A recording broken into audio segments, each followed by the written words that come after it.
Title: Unexpected versus Expected Inflation.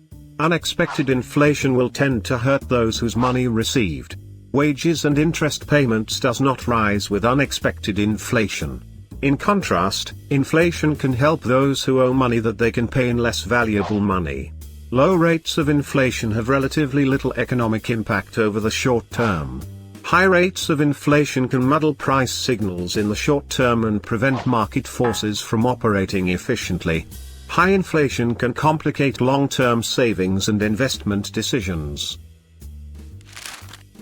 Inflation can cause redistributions of purchasing power that hurt some and help others. People who are hurt by inflation include those who are holding cash, whether it is in a safe deposit box or in a cardboard box under the bed. When inflation happens, the buying power of cash diminishes. However, cash is only an example of a more general problem. Anyone who has financial assets invested in a way that the nominal return does not keep up with inflation will tend to suffer from inflation.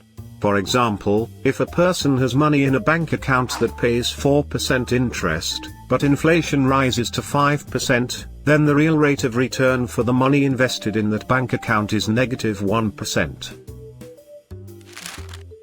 US minimum wage and inflation. After adjusting for inflation, the federal minimum wage dropped more than 30% from 1967 to 2010, even though the nominal figure climbed from $1.40 to $7.25 per hour. Increases in the minimum wage in between 2008 and 2010 kept the decline from being worse as it would have been if the wage had remained the same as it did from 1997 through 2007. Since 2010, the real minimum wage has continued to decline.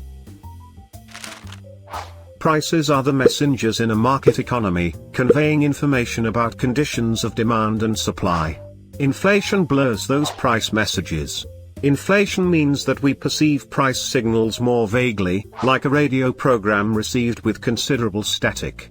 If the static becomes severe, it is hard to tell what is happening.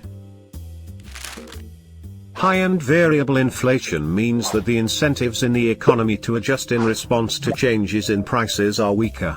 Markets will adjust toward their equilibrium prices and quantities more erratically and slowly, and many individual markets will experience a greater chance of surpluses and shortages.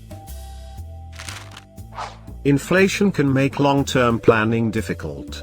In countries with high inflation, people go on dollarization, thereby making local currency useless.